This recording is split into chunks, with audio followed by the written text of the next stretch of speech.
While we're in quarantine, we don't really have a whole lot of new movies coming out, but with the way that this specific month played out, I ended up having seen 7 new May releases. So today I'm gonna rank all 7 May releases that I saw from the worst to the best.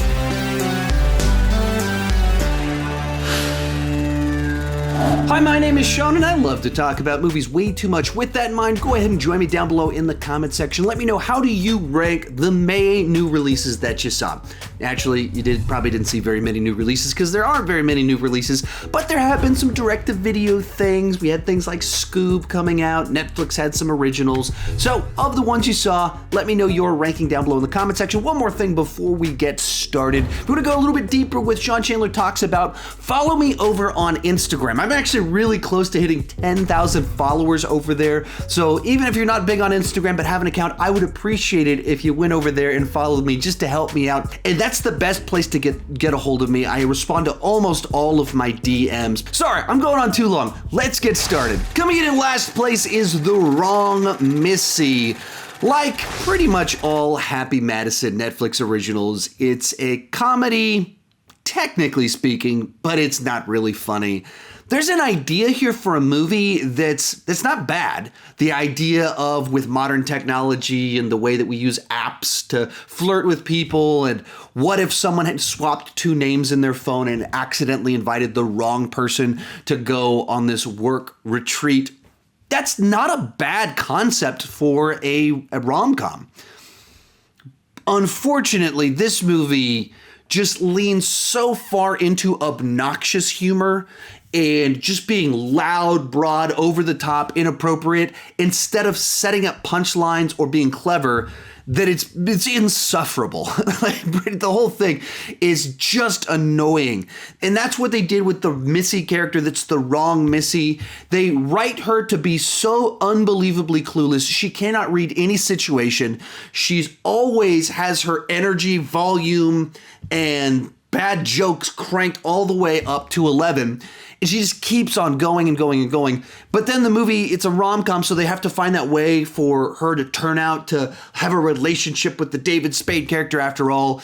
And the way they do it is they literally just give her like special powers. Like, she just knows how to do stuff. And there's no explanation really as to why she's so good at all these things, or why any of this would make up for her serious character flaws. There's some themes in this movie that are kind of rapey. I mean, it just goes off in so many bad directions, bad jokes, and stuff that you're just watching it like, how did they think this was a good idea? Why did they think this was funny? I don't understand. And as you're watching it, you'll be like, some of the talent here is just way too good to be in a movie like this. What are they doing? Number 6, Capone. This is the latest film from Josh Trank, who previously directed Fantastic Four and Chronicle. And because of all the backstory on Fantastic Four and then him stepping down or being fired from directing a Star Wars movie, he's become kind of the stuff of legend in the sphere of nerd culture movie directors. And so this was kind of his comeback film of sorts, where he was trying to process through his experience with Fantastic Four and everything that went down with it, what it kind of did to his reputation, the spotlight that was put on him. And so he decided to tell this story about the last year of Al Capone's life, where he had serious cognitive decline from long past neurosyphilis. And so the story is all about this former legend who was the bootleg king, went to prison, and then had this very humiliating and humble final year. And there's a lot of things in that's a really interesting idea for a movie, a compelling story about how even the most legendary of gangsters can have the most human and humbling of deaths. There's something in that's very real. The movie that we got, it just dwells so much on these scenarios of embarrassment that the movie was tough to connect with. It doesn't really have like a central plot in the traditional sense. It's much more following this year of his life. So there's plot threads, and they're wondering about some money and his relationship with family and ties to other people, who keeps calling him and investigate. There's plot lines, but there's not like a central plot line about a character and their character arc and their transformation while going through conflict. It's not in the traditional sense. You're just watching scenario after scenario of him getting worse and worse and worse and losing his mind and doing humiliating things. There's 3 different poop his pants scenes. 3 different poop his pants scenes, all played straight. And so for me, was it well made in certain regards? Yes. Did it have a pretty cool dreamlike way of telling the story? Actually, I thought it did. Did I enjoy watching it? Not really. And did I feel like I had better insight into the human experience or anything like that? Not really. The movie is an awful lot like, what if you took the final 15 minutes of The Irishman, made it feature length, except the character has serious neurological decline and cognitive decay. And so you're just watching them have embarrassing scenario after embarrassing scenario after embarrassing scenario, and the credits roll. For me, that wasn't something that was particularly enjoyable, while I can appreciate somewhat what he was going for. Number 5, Scoob. I was actually looking forward to this one a good bit. I grew up watching Scooby-Doo like many people, and now my kids are really into Scooby-Doo. So the idea of getting a big budget CGI, or not CGI, computer animated Scooby-Doo movie, all of that worked for me. And the trailers, I thought, hit a lot of the right nostalgia beats. And the first 15 minutes of the film did too.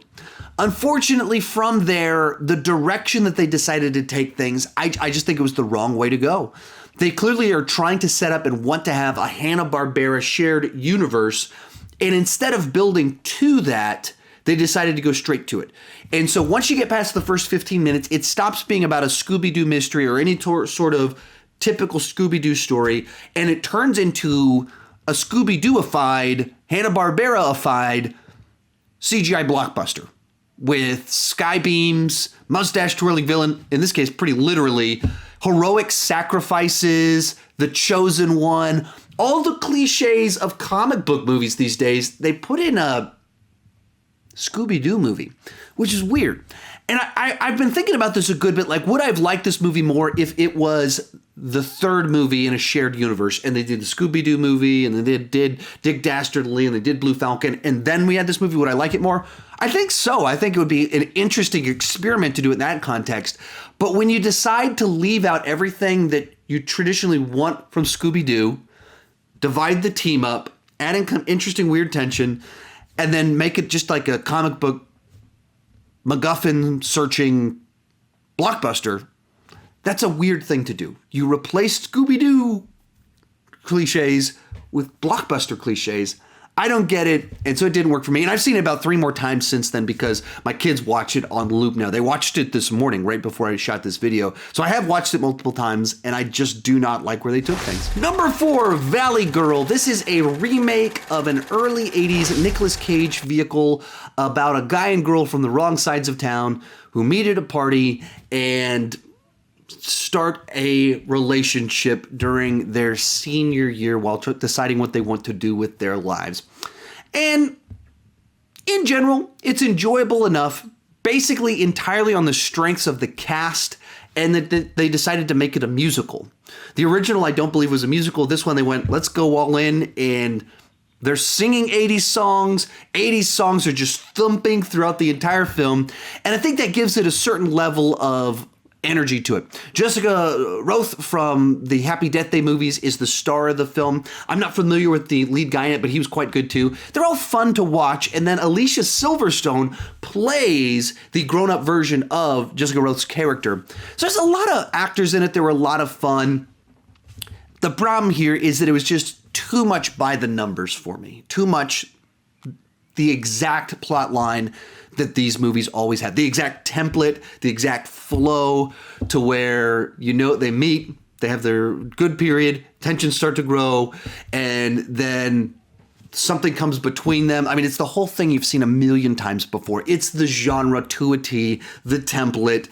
And so that kind of really held it back for me. If you remove the music, then it's just a pretty generic rom-com that wasn't all that funny to me. It was more a romance musical than real full-on comedy. It's not like a laugh-out-loud comedy, but it follows the rom-com template. So I was fine with it. If my wife wanted to rewatch it, I wouldn't mind, but it's not one that I would choose to rewatch. Real quick, before I give you my top 3, remember to share your ranking down below in the comment section. If you only saw one movie, let me know what you thought about it. If you only saw 2, let me know which one was better than the other one. Remember, also, after this video, head on over to my Instagram page. Give me a follow over there. I'm really, really close to hitting that 10,000 followers, and that unlocks certain features, so it actually helps me out once I hit that number. If you send me a DM, I will respond to it if you send it in the next couple of days, and I'm always really quite good at responding to DMs over there. So link is down below in the description. Let's continue. In third place is The Vast of Night. Now, this is an Amazon original that debuted yesterday, but I actually saw this last September at Fantastic Fest. Fantastic Fest is a genre film festival that's in Austin, Texas, where I live. I was at it last year and they showed this movie, and I don't believe it had a distributor at the time, or that might have been picked up at the festival itself. They might have announced it. I remember them making a big deal about this happening at the festival itself. But so I saw it a while back in a theater, which is pretty cool, of very nerdy people that want to watch weird movies. So if you're not familiar with this one, basically the concept of it is what if they really made a movie out of the old radio serials about the world being invaded. So Invasion, or whatever, the War of the Worlds, like the famous one that Orson Welles did. What if you really made a movie that tried to really do that? And so the dialogue, the storytelling is very much in the style, not of a big blockbuster, but of a radio drama. And it's a period, the film itself is a period piece, radios play into it. And it's very interesting the way that it's done. I haven't seen a movie done like this before, about kind of these young characters kind of exploring all of this. So it's a very unique experience to watch it. A lot of the people in the theater absolutely loved it. I mean, they loved it, loved it, loved it. It's got like a 93% on Rotten Tomatoes as of right now. And some of the people I saw it with were just kind of raving at it. I respected it more than I was raving about it. I was like, that was a cool experience to watch through and see something different and see someone try and tell a movie from the perspective of a radio drama. That's pretty cool and interesting. But it wasn't a movie to me that I thought, I can't wait to rewatch that. It was also the type of movie that I thought, I'm not sure who I would recommend that to, because it's very niche in what it does and how it does it. And so the right person will love it. Wrong person will be like, that was kind of a boring movie. That was a really long take with a lot of dialogue. I wish they would have shown more stuff. It's like, okay, it's supposed to be like a radio drama. It's all about telling, not showing, but doing it with a format that is all about showing. So very interesting, different type of film that, once again, that if what I'm describing about radio dramas as a film sounds interesting, you should definitely check it out. If you hear that and you go, it sounds kind of dull, you're probably not going to like it, but it is a very interesting film to exist. Our runner-up is Justice League Dark Apokolips War.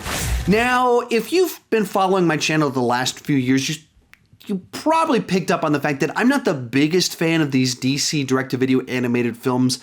I give kind of all of them like a B-, C+. They're all right in that range for me of they're enjoyable enough. They're worth checking out just to see kind of what they do with them, but I'm normally not glowing about them. I normally have quite a few issues. I feel like the run times are too short and they cram too much in, and for various reasons, they don't really work for me. So this one, I was actually pretty late to the party on it. A bunch of people asked me to review it, and I didn't want to pay $20 to review a movie that I knew I was going to give a C+ or B- to or something like that, as I just held back on it.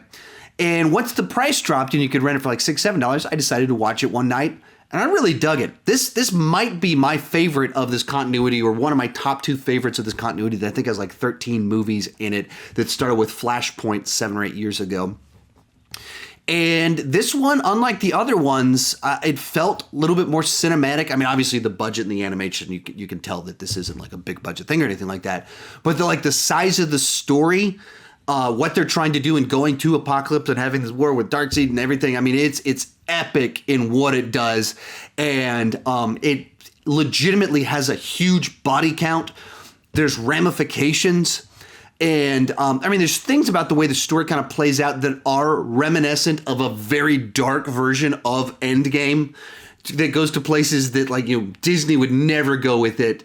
What if you had events that were the scope of Endgame, except it was rated R? Like, that's kind of the vibe of the film. And so you see characters in very different ways than we've ever seen them before. They have, because of that, I think some better arcs than normal, because they're not just playing the usual that we see for these characters. So I really dug it all the way up until like the final twist, final elements that happen. Even that, I had to pause and think about it for a little bit. Did it make me mad with what they do at the very end of this one? Or did I go, no, I think that's a nice way to resolve some of this. And I got to the end of it, I was like, no, that's a nice way to do a universe and come to a conclusion where you go, yeah, that feels about right. So all in all, this is what I wanted these movies to be. And I also think it was about 15 minutes longer than most of them. So that 15 minutes makes all the difference with this type of film. So of these DC animated films, this one I really dug. But coming in first place is The Lovebirds. This is another movie I was actually supposed to see a little while back at South by Southwest at its premiere. But unfortunately, the world 2020 happened and world shut down, and so the film festival was shut down. And that film festival being shut down was one of the first signs to me that I was like, wait, this is the real deal. Things are about to get crazy. And then they did. So this one might be in first place, but I have to say that the bar's not super high on this. This is not most months the number one. That's a movie that's a contender to be in my top 10 for the year. I'm not expecting Lovebirds to be in my top 10 at the end of the year. Well, maybe it will, because no movies are coming out this year. Probably won't be in my top 10 for the year. But did it do its job and provide a little romantic adventure that made me laugh? It did. It did what I wanted a Netflix original comedy to do, which is provide a nice night with my wife watching a movie while we're stuck at home. And I tend to like this genre of films that are, couple gets mistaken for something, so they're on the run on some crime adventure, so you get a little bit of action in there while it's a rom-com, game night, date night from 10 years ago. I dig the genre. It's a formula that works for me. This one doesn't deviate too much from the formula, but it does it well enough, almost entirely because of the two leads, Kumail Nanjiani and Issa Rae.